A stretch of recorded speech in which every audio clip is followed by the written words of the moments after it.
Xoş gördük hər birinizi, sizin təbrinizin izləyiciləri yenidən sizin təbrinizdəyik. Bugün qonağımız Yeni Klinikanın ürək-damar cərrahı Doktor Mətin Hadızadədir. Doktor, xoş gördük. Xoş gördük. Bugün biz hara gedirik? Bugün biz ürək cərrahiyyəsində iş prinsipləri, ürək əməliyyatxanasının işləmə qaydası və ürək-damar cərrahiyyəsində maarifləndirici bilgiləri almaq üçün ümumi şöbəni gəzməyə gedirik. O zaman gedək. Gedək.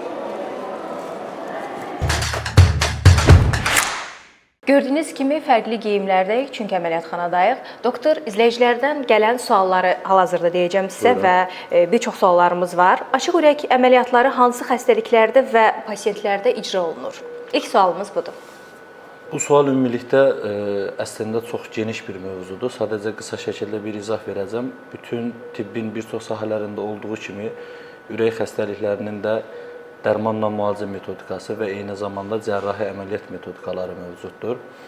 Ürək xəstəlikləri özü ürəyin ayrı-ayrı şöbələrinə görə və damar xəstəlikləri də damarların yerləşmə anatomiyasına görə hər birinin bir alt qrupu var və bu alt qrupların özünün müalicə mexanizmləri var və bunlara uyğun olaraq cərrahi əməliyyatları da var. İstənilən damar tutulması, ürəyin işemik xəstəlikləri, ürəyin qapaq xəstəlikləri, aorta damarının anevrizmaları, cırılmış anevrizmaları və anadan gəlmə ürək qüsurları olan uşaqların qüsurlarının total korreksiyası və palliativ əməliyyatla yüngülləşdirilməsi metodikaları hər zaman açıq ürək əməliyyatları tərəfindən vasitəsilə icra olunur. Doktor, izləyicilərimizdən gələn suallardan biri də süni qan dövranı aparatının funksiyası nədir deyə soruşurlar. Süni qan dövranı aparatı budur. Düzdür? Funksiyası nədir? Bu gördüyümüz süni qan dövranı cihazıdır. Biz öz aramızda, cərrahlar öz aramızda pompa deyə müraciət edirik və təbii ki, artıq ürək əməliyyatlarının çoxalması və bütün insanların maariflənməsi nəticəsində elə bu pompa olaraq da tanınır. Bu cihazın əsas işi nədir? Ürək əməliyyatları zamanı əməliyyatın əsas hissəsini icra edən zaman ürək və ağciyərin dayandırılması məcburiyyəti yaranır biz işimizi görmək üçün. Aparatın əsas işi ürəyin sağ şöbəsindən çirkli qanı, venoz qan dediyimiz çirkli qanı alıb, öz filtrindən keçirdib, təmizləyib, yenidən orqanizmə qaytarmaqdır. Və pompa olaraq tanınmasının da əsas məqsədi ürəyin nasos funksiyasını bir növ həyata keçirmək məqsədi ilə adlandırılır. Eyni zamanda bu cihaz vasitəsilə biz bypass icra elədiyimiz zaman, ürəyi dayandırdığımız zaman ürəyi qorumaq üçün xüsusi məhlullardan istifadə edib ürək damarlarına verib ürəyi dayandırırıq. Müəyyən müddət ərzində həm ürəyi qoruyuruq, həm də orqanizmi oksigenli qanla təmin edirik və işimiz yekunlaşdıqdan sonra artıq biz aparatın işini dayandırıb ürəyin öz fəaliyyətinə bərpa edirik və bununla da hər bir ürək əməliyyatının sonuna çatmış oluruq. Doktor, süni qan dövranı aparatı istifadə edilmədən işlək ürək üzərində əməliyyatlar mümkündürmü? Təbii ki, mümkündür.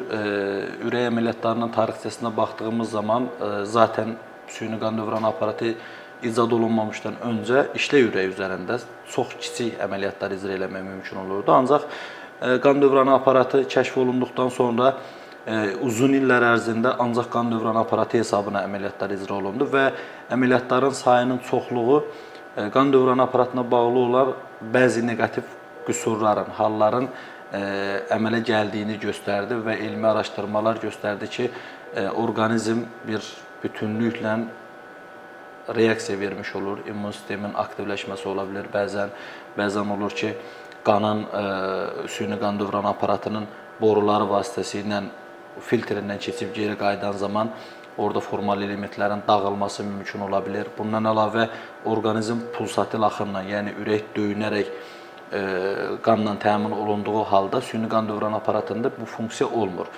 Qanı müəyyən parametrlər daxilində təmizləyir və geri qaytarır. Buna bağlı olaraq orqanların qidalanması ilə bağlı bəzi sıxıntıların aşkara çıxması bütün cərrahları və dünyanın hər bir yerində bütün araşdırmacı insanları süni qan dövranı aparatı olmadan işlək ürək üzərində əməliyyatların yenidən canlanmasına gətirib çıxardı. Bunun üçün təbii ki, yeni cərrahi alətlər, yeni tibbi ləvazimatlar kəşf olundu və hal-hazırda süni qan dövranı aparatı olmadan bəzi ürək əməliyyatları işlək ürək üzərində aparılır. Xüsusilə bitinkart dediyimiz ürəyin damar tıxanması olan xəstələrdə, ürəyin işemik xəstələrində heç bir aparat istifadəsi olmadan işlək ürək üzərində damarları dəyişdirə bilirik, yeniləyə bilirik. Daha bir sualımız var. Açıq ürək əməliyyatları zamanı döş sümüyü mütləq kəsilməlidirmi, yoxsa alternativ yanaşmalar var?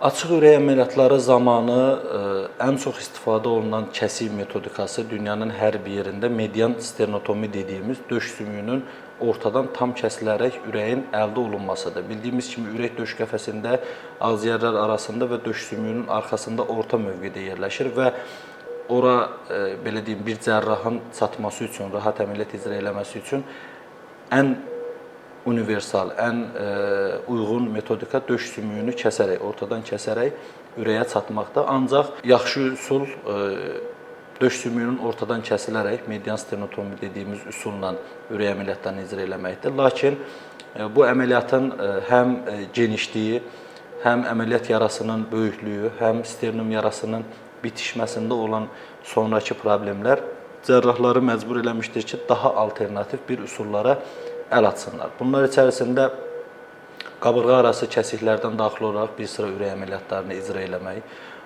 daha sonra texnikanın, elmin inkişaf elədiyi bir dövrdə o kəsikləri minimallaşdıraraq minimal invaziv üsullarla ürək əməliyyatı icra eləmək, eyni zamanda robotik cərrahiyyənin inkişafı və bunun nəticəsində də kiçik portlarla, balaca kəsiklərlə, kiçik portlarla daxil olaraq tamamilə minimal şəkildə ürək əməliyyatlarının icrası mümkün olmuşdur. Ancaq bütün əməliyyatların icrasında bu kimi alternativ üsullardan istifadə etmək olarmı? Təbii ki, xeyr.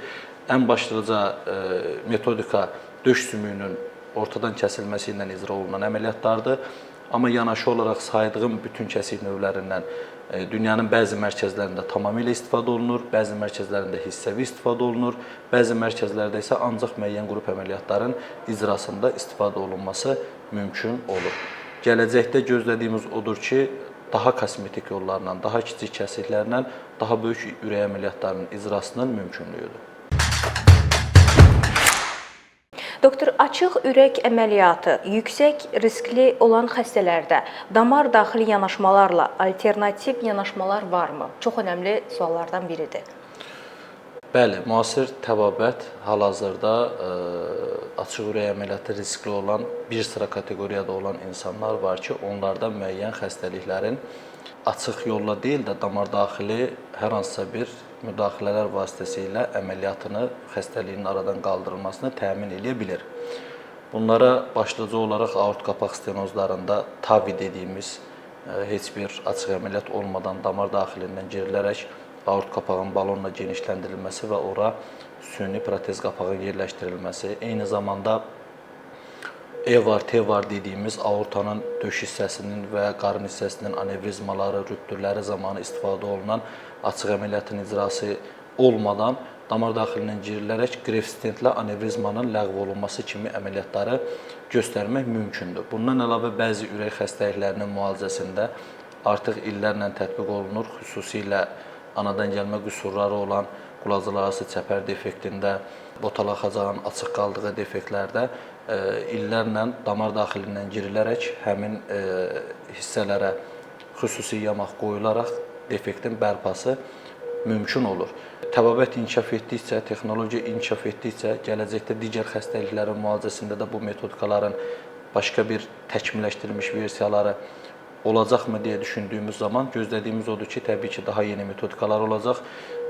Ənənəvi cərrahiyyə böyük ehtimal ya minimal invaziv metodikalara, ya da damar daxili digər müdaxilələrlə müalicə metodikasına öz yerini bir çox hallarda buraxmış ola biləcək.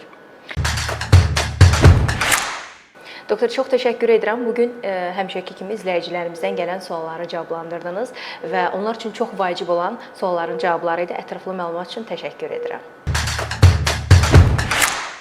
Dəyərli izləyicilərimiz, bugün Yeni Klinikanın əməliyyatxana şöbəsi ilə tanış oldunuz. Gələn dəfə görüşənədək deyirəm.